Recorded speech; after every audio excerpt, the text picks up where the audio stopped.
Hi hello friends, welcome to simple mom Prema Kannada vlog ಚಾನಲ್ಗೆ ನಿಮ್ಮೆಲ್ಲರಿಗೂ ಆಧಾರದ ಸ್ವಾಗತ ಸುಸ್ವಾಗತ.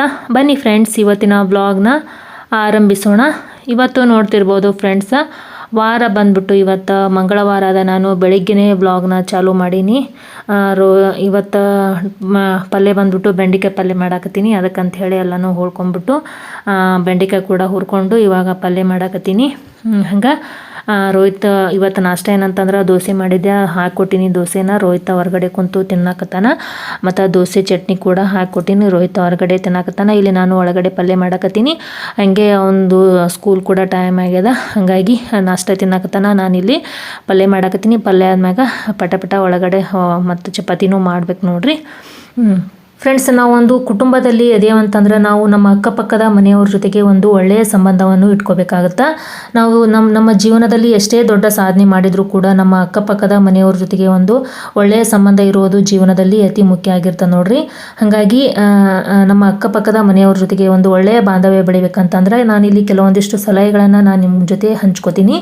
ಅದರಲ್ಲಿ ಮೊದಲನೇದಾಗಿ ಯಾವುದಂತಂದ್ರೆ ಶಿಷ್ಟವಾಗಿ ವರ್ತಿಸಿ. ಅಂದ್ರೆ ಪ್ರತಿದಿನ ಅವ್ರು ನೋಡಿ ನಾವು ಒಂದು ಸ್ಮೈಲ್ ಮಾಡೋದು. ಅಂದ್ರೆ ಅವ್ರು ನೋಡಿ ಅವ್ರು ಹೊರಗಡೆ ಬಂದ್ಮ್ಯಾಗ, ಅಂದ್ರೆ ನೆರೆಹೊರೆಯವರು ಹೊರಗಡೆ ಬಂದ್ಮ್ಯಾಗ ಅವ್ರು ನೋಡಿ ಟೀ ಆಯಿತಾ, ಕಾಫಿ ಆಯಿತಾ ಮೇಡಮ್, ಇವತ್ತು ನಿಮ್ಮದು ಟಿಫನ್ ಏನು, ನಾಷ್ಟ ಏನು, ನಿಮ್ಮದು ಊಟ ಆಯಿತಾ ಅಂಥೇಳಿ ಕೇಳೋದು.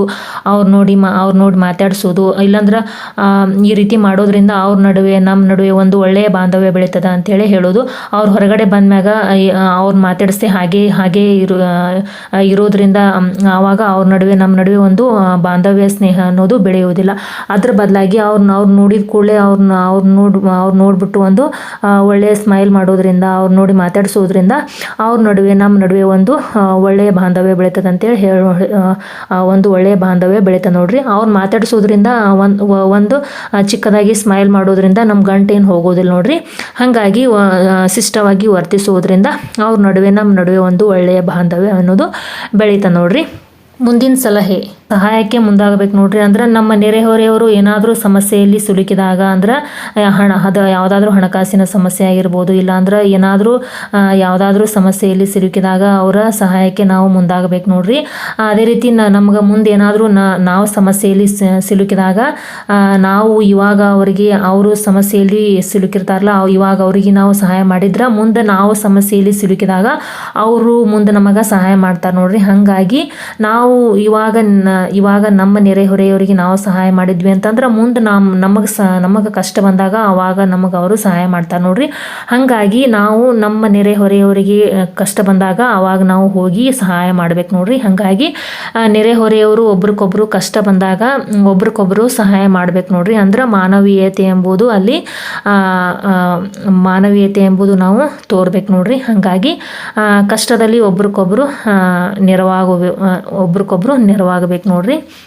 ನೆರೆಹೊರೆಯವರು ಈ ರೀತಿ ಒಬ್ರಿಗೆ ಏನಾದರೂ ಕಷ್ಟ ಬಂತಂದ್ರೆ ಅವಾಗ ಒಬ್ರಿಗೆ ಕಷ್ಟ ಬಂತಂದ್ರೆ ಮತ್ತೊಬ್ರು ಹೋಗಿ ಸಹಾಯ ಮಾಡಬೇಕು. ಆವಾಗ ಇನ್ನೊಬ್ರಿಗೆ ಕಷ್ಟ ಬಂತಂದ್ರೆ ಒಬ್ರಿಗೊಬ್ರು ಸಹಾಯ ಮಾಡಬೇಕು. ಅವ್ರಿಗೆ ಕಷ್ಟ ಬಂದ ಅಂತಂದ್ರೆ ಇನ್ನೊಬ್ರು ಹೋಗಿ ಮನ್ಯಾಗ ಅವ್ರ ಬಗ್ಗೆ ಹರಿಸ್ಕೊತಾರ ಬಿಡು ಅಂಥೇಳಿ ಅವರು ತಮ್ಮ ಪಾಡಿಗೆ ತಾವು ಮನ್ಯಾಗ ಕುಂತ್ರಂದ್ರೆ ಅದು ನೆರೆಹೊರೆ ಸರಿಯಾದ ರೀತಿಯಲ್ಲಿ ನೆರೆಹೊರೆಯವರು ಅಂಥೇಳಿ ಅನ್ನಿಸ್ಕೊಳ್ಳಲ್ಲ ನೋಡ್ರಿ. ಹಾಗಾಗಿ ಅವರಿಗೆ ಕಷ್ಟ ಬಂದದಂತಂದ್ರೆ ಇವ್ರು ಹೋಗಿ ಸಹಾಯ ಮಾಡಬೇಕು. ಇವ್ರಿಗೆ ಕಷ್ಟ ಬಂದದಂತಂದ್ರೆ ಮತ್ತೊಬ್ರು ಹೋಗಿ ಸಹಾಯ ಮಾಡಬೇಕು. ಈ ರೀತಿ ಒಬ್ರಿಗೊಬ್ರು ಸಹಾಯ ಮಾಡ್ಕೋತಾ ಇದ್ರೆ ಅದು ಒಳ್ಳೆಯ ನೆರೆಹೊರೆ ಅಂಥೇಳಿ ಅನ್ನಿಸ್ಕೋತದ ನೋಡ್ರಿ. ಹಾಗಾಗಿ ಈ ರೀತಿ ಒಬ್ರಿಗೊಬ್ರು ಸಹಾಯ ಮಾಡ್ತಾ ಇದ್ರೆ ಅದು ಒಂದು ಒಳ್ಳೆಯ ಆರೋಗ್ಯಕರವಾದಂತಹ ನೆರೆಹೊರೆ ಅಂಥೇಳಿ ಅನ್ನಿಸ್ಕೋತದ ನೋಡ್ರಿ. ಅದೇ ರೀತಿ ಮುಂದಿನ ಸಲಹೆ ಏನಂತಂದ್ರೆ, ಅದೇ ರೀತಿ ನಮ್ಮ ಮನೆಗೆ ಏನಾದರೂ ನಾವು ಹಬ್ಬ ಹರಿದಿನ ಅಂದ್ರೆ ನಮ್ಮ ಮಕ್ಕಳ ಬರ್ತಡೇ ಪಾರ್ಟಿ ಹಿಂಗೆ ಏನಾದರೂ ನಾವು ಹಬ್ಬ ಹರಿದಿನಗಳನ್ನು ಆಚರಿಸ್ತಿರ್ತೀವಿ ನಮ್ಮ ಮನ್ಯಾಗ.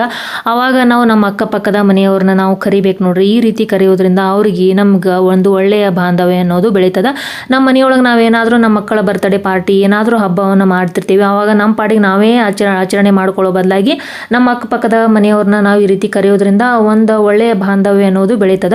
ನಮ್ಮ ಪಾಡಿಗೆ ನಾವೇ ಆಚರಣೆ ಮಾಡಿಕೊಂಡು ಇರೋದ್ರಿಂದ ಆವಾಗ ಏನೋ ಆ ಬಾಂಧವ್ಯ ಅನ್ನೋದು ಉಳಿದಿಲ್ಲ ನೋಡ್ರಿ. ಅದ್ರ ಬದಲಾಗಿ ನಾವು ನಮ್ಮ ಮಗ್ಳ ಮನೆಯವ್ರನ್ನೇ ಅಲ್ಲೇ ಕರೆಯೋದ್ರಿಂದ ಒಂದು ಒಳ್ಳೆಯ ಅಂಡರ್ಸ್ಟ್ಯಾಂಡಿಂಗ್ ಅನ್ನೋದು ಬೆಳೀತಾ ನೋಡ್ರಿ. ಹಾಗಾಗಿ ಹಬ್ಬ ಹರಿದಿನಗಳಲ್ಲಿ ಒಂದು ಸಂಭ್ರಮಾಚರಣೆಗಳಲ್ಲಿ ನಮ್ಮ ಅಕ್ಕಪಕ್ಕದ ಮನೆಯವ್ರನ್ನ ನಾವು ಒಂದು ಕರಿತಾ ಇದ್ರೆ ಅಲ್ಲಿ ಒಂದು ಒಳ್ಳೆಯ ಬಾಂಧವ್ಯ ಅನ್ನೋದು ಉಳಿತಾ ನೋಡ್ರಿ. ಅದೇ ರೀತಿ ಮುಂದಿನ ಸಲಹೆ ಏನಂತಂದ್ರೆ, ಮುಂದಿನ ಸಲಹೆ ಏನಂತಂದ್ರೆ ಸಣ್ಣ ವಿಷಯಕ್ಕೆ ಜಗಳ ಬೇಡ. ಅಂದ್ರೆ ನೀರು, ಪಾರ್ಕಿಂಗ್, ಕಸದ ವಿಷಯಕ್ಕೆ ಮನಸ್ಸು ಕಿರಿಕಿರಿ ಮಾಡ್ಕೋಬಾರ್ದು ನೋಡ್ರಿ. ಅಂದ್ರೆ ಸಾಮಾನ್ಯವಾಗಿ ಅಕ್ಕಪಕ್ಕದ ಮನೆಯವ್ರು ಅಂತಂದ್ರೆ ಸದಾ ನೀರು ಮತ್ತು ಅಂದ್ರೆ ನಲ್ಲಿ ನೀರುಗಳು ಅಂದ್ರೆ ಇವಾಗಂತ್ರ ಬ್ಯಾಸಿಗೆ ಬಂತಂತಂದ್ರೆ ನಲ್ಲಿ ನೀರಿಗಾಗಿ ಅಂದ್ರೆ ನೀರಿನ ಸಮಸ್ಯೆ ಅಂತಂದ್ರೆ ಎಲ್ಲ ಕಡೆ ಬ್ಯಾಸಿಗೆ ಬಂತಂದ್ರೆ ನೀರಿನ ಸಮಸ್ಯೆ ಎಲ್ಲ ಕಡೆ ಕಂಡು ಬರ್ತದೆ ನೋಡ್ರಿ. ಹಾಗಾಗಿ ನೀರಿಗೆ ಜಗಳ ಮಾಡೋದು ಈ ರೀತಿ ಕಂಡು ಬರ್ತದೆ. ಹಾಗಾಗಿ ನೀರಿನ ಸಮಸ್ಯೆ, ಹಾಗಾಗಿ ನೀರಿನ ವಿಷಯಕ್ಕೆ ಜಗಳ ಬೇಡ ಅಂತ. ಮತ್ತು ಅದೇ ರೀತಿ ಪಾರ್ಕಿಂಗ್ ಅಂದ್ರೆ ನಮ್ಮ ಗಾಡಿ ತಂದು ನಿಮ್ಮ ಗಾಡಿ ಅದನ್ನ ನಮ್ಮ ಮನೆ ಕಡೆ ನಿಂದ್ರಿಸಿರ ಅಂಥೇಳಿ ಮತ್ತು ಆ ವಿಷಯಕ್ಕೆ ಜಗಳ. ಮತ್ತು ಅದೇ ರೀತಿ ನಿಮ್ಮ ಮನೆ ಕಸ ನಮ್ಮ ಮನೆ ಕಡೆ ಹಾಕಿರ ಅಂಥೇಳಿ ಈ ವಿಷಯಕ್ಕೆ ಜಗಳ. ಇದೇ ರೀತಿ ಅಂದ್ರೆ ನಿಮ್ಮ ಬಚ್ಚಲ ಮೂರಿ ನೀರು ನಮ್ಮ ಮನೆ ಕಡೆ ಬಿಟ್ಟಿರಲ್ಲ ಅಂಥೇಳಿ ಈ ಥರ ವಿಷಯಕ್ಕೆಲ್ಲ ಜಗಳ ಆಗ್ತಿರ್ತಾವೆ. ಈ ಥರ ವಿಷಯಗಳನ್ನು ತೊಗೊಂಡ್ಬಿಟ್ಟು ನಾವು ದಿನಾಲೂ ಜಗಳ ಆಡ್ಕೋತಾ ಇದ್ವಿ ಅಂತಂದ್ರೆ ಇಂಥ ವಿಷಯಗಳೆಲ್ಲ ನಮ್ಗೆ ದಿನಾಲೂ ಕಿರಿಕಿರಿಯನ್ನು ಉಂಟು ಮಾಡ್ತಾವೆ. ಹಾಗಾಗಿ ಇಂಥ ವಿಷಯಗಳನ್ನೆಲ್ಲ ನಾವು ದಿನಾಲೂ ಇಂಥ ವಿಷಯಗಳನ್ನೆಲ್ಲ ನಾವು ದಿನಾಲೂ ಮನಸ್ಸಿಗೆ ಹಾಕೋತಾ ಇದ್ವಿ ಅಂತಂದ್ರೆ ನಮ್ಮ ಮನಸ್ಸು ಎಂಬುದು ದಿನಾಲೂ ನಮ್ಗೆ ಕಿರಿಕಿರಿಯನ್ನು ಉಂಟು ಮಾಡ್ತಿರ್ತದೆ. ಹಾಗಾಗಿ ಇಂತಹ ಚಿಕ್ಕ ಚಿಕ್ಕ ವಿಷಯಗಳನ್ನು ನಾವು ಮನಸ್ಸಿಗೆ ತೊಗೋಬಾರ್ದು ನೋಡ್ರಿ. ಅದ್ರ ಬದಲಾಗಿ ನಾವು ಇರ್ಲಿ ಬಿಡು, ಹೋಗ್ಲಿ ಬಿಡು, ನಮ್ಮ ಮನೆ ಅಂದಮ್ಯಾಗ ಓಣ್ ಅಂದಮ್ಯಾಗ ಇಂಥವೆಲ್ಲ ನಮ್ಮ ಸಾಮಾನ್ಯವಾಗಿ ಇದ್ದೇ ಇರ್ತಾವೆ ಅಂಥೇಳಿ ನಾವು ಒಂದು ಸ್ವಲ್ಪ ಮನಸ್ಸನ್ನು ನಾವು ಉದಾರವಾಗಿ ಮಾಡ್ಕೊಂಡ್ಬಿಟ್ಟು ಹೋಗ್ಲಿ ಬಿಡು ಅಂಥೇಳಿ ನಾವು ಅಂದ್ಕೊಂಡ್ಬಿಟ್ಟು ಎಲ್ಲರೂ ಒಂದೇ ಅಂಥೇಳಿ ತಿಳ್ಕೊಂಡ್ಬಿಟ್ಟು ಮನಸ್ಸನ್ನು ಸ್ವಲ್ಪ ಉದಾರ ಮಾಡ್ಕೋಬೇಕು ನೋಡ್ರಿ ಫ್ರೆಂಡ್ಸ. ಅದೇ ರೀತಿ ಅಕ್ಕಪಕ್ಕದ ಮನೆಯವ್ರ ಜೊತೆಗೆ ಒಂದು ಒಳ್ಳೆಯ ಸಂಬಂಧವನ್ನು ಕಾಪಾಡಿಕೊಳ್ಳುವುದು ಅದೊಂದು ಶಿಷ್ಟಾಚಾರವಲ್ಲ, ಅದು ಒಂದು ಮಾನವೀಯ ಕರ್ತವ್ಯ ನೋಡ್ರಿ. ನೆರೆಹೊರೆಯವರೇ ನಮ್ಮ ನಿಜವಾದ ಬಲ ನೋಡ್ರಿ. ನಮ್ಮ ಸಂತೋಷದಲ್ಲೂ ನಮ್ಮ ಕಷ್ಟದಲ್ಲೂ ಕೊನೆಗೆ ಅವರೇ ನಮ್ಗೆ ನೆರವಾಗ್ತಾರೆ ನೋಡ್ರಿ. ಅದೇ ರೀತಿ ನೋಡ್ತಿರ್ಬೋದು ನೋಡ್ರಿ ಫ್ರೆಂಡ್ಸ. ಎಲ್ಲ ವಿಷಯಗಳನ್ನು ನಮ್ಗೆ ನಾವು ನೆನಪಿಟ್ಕೊಂಡಿವಿ ಅಂತಂದ್ರೆ ನಮ್ಗೆ ಒಂದು ಒಳ್ಳೆಯ ನೆರೆಹೊರೆ ಎಂಬುದು ನಮ್ಗೆ ಸಿಗ್ತದೆ ನೋಡ್ರಿ. ಓಕೆ ಫ್ರೆಂಡ್ಸ, ಇಲ್ಲಿ ನೋಡ್ತಿರ್ಬೋದು ನೋಡ್ರಿ ನಮ್ಮ ರೋಹಿತ ಇವಾಗ ನಾಷ್ಟ ತಿನ್ನಾಕತ್ತಾನ. ಟೈಮ್ ಇವಾಗ 8 ಗಂಟೆ ಆಗ್ಯದ. ಇನ್ನೊಂದು ಅರ್ಧ ಗಂಟೆ ಒಳಗೆ ಅವನಿಗೆ ಸ್ಕೂಲಿಗೆ ಹೋಗ್ತಾನೆ. 8:15 ದಿನಾಲು 8:15 ಹೋಗ್ತಾನೆ ನೋಡ್ರಿ ಅವ. ಇವಾಗ ಇನ್ನೂ ಕೂಡ ದೋಸೆ ತಿನ್ನಾಕತ್ತಾನ ನೋಡ್ರಿ. ತಿನ್ನಪ್ಪ ಅಂತ ಅನ್ನಕತ್ತೀನಿ, ಜಲ್ದಿ ತಿನ್ನನ್ನಾಕತ್ತೀನಿ. ಇನ್ನೂ ಕೂಡ ತಿನ್ಕೋತಾ ಕುಂತ ನೋಡ್ರಿ. ಇಲ್ಲಿ ನೋಡ್ತಿರ್ಬೋದು ನಾನು ಬೆಂಡೆಕಾಯಿ ಕೂಡ ಹುರಿದಿನ ಅವ್ಕೂರ್ನ ಇವಾಗ ಪಲ್ಯ ಮಾಡಾಕತ್ತೀನಿ. ಇನ್ನೂ ಕೂಡ ಪಲ್ಯ ಮಾಡಾಕತ್ತೀನಿ ನೋಡ್ರಿ ನಾನು. ಅದೇ ರೀತಿ ನೋಡ್ರಿ ಇನ್ನು ಬಾಂಡೆ ಅದಾವು, ಬಾಂಡೆ ತಿಕ್ಕಬೇಕು. ಅದೇ ರೀತಿ ಹಾಲು ಕೂಡ ಇವು ಹಾಲು ಬಂದಾವು, ಹಾಲು ಕೂಡ ಕಾಸಬೇಕು. ನಿನ್ನೆ ಹಾಲು ಇವಾಗ ದೋಸೆ ಮಾಡೀನಿ. ಏನೋ ಇಷ್ಟು ಹಿಟ್ಟು ಉಳ್ದದ, ಇದನ್ನು ನಾಳೆಗೆ ಪೊಡ್ ಮಾಡಿದ್ರೆ ಆಯ್ತಂತ ಹೇಳಿ ಇವಾಗ ಸೈಡಿಗೆ ಎತ್ತಿಟ್ಟೀನಿ. ಅದೇ ರೀತಿ ಇಲ್ಲಿ ನೋಡ್ತಿರ್ಬೋದು ರೋಹಿತ್ ಹೊರಗಡೆ ತಿನ್ನಾಕತ್ತಾನ ನಾಷ್ಟ. ನಾನಿನ್ನು ಆಮೇಲೆ ನಾನು ಕೂಡ ಹಾಕ್ಕೊಂಡು ತಿಂತೀನಿ. ಇವಾಗ ರೋಹಿತ್ಗೆ ಚಪಾತಿ ಮಾಡಿಕೊಟ್ಟೀನಿ ಅವನಿಗೆ ಅಂಥೇಳಿ, ಅವ್ನು ಪೂರ್ತಕ 2 ಮಾಡಿಕೊಟ್ಟೀನಿ. ಮತ್ತು ನಾನು ಮಧ್ಯಾಹ್ನಕ್ಕೆ ಅಂಥೇಳಿ ಮಾಡ್ಕೋತೀನಿ. ಆಮೇಲೆ ಹಿಟ್ಟನ್ನು ಕೂಡ ಇಟ್ಟೀನಿ. ಇವಾಗ ನೋಡ್ರಿ ಕೆನಿನೆಲ್ಲ ತೆಗೆದಿಟ್ಟೀನಿ ಇವಕ್ಕೂರ್ನ. ಇದು ಆವಾಗವಾಗ ಮಾಡಿದ್ರೆ ಸ್ವಲ್ಪ ಆಗ್ಬಿಡ್ತದೆ. ನಾನು ಕೂಡ ಜಾಸ್ತಿ ಹಂಗೆ ಕೆನಿ ಸ್ಟೋರ್ ಮಾಡಿಟ್ಟಿನಿ ನೋಡ್ರಿ. ಮಾಡೇ ಇಲ್ಲ, ಭಾಳ ದಿನ ಆಯಿತು.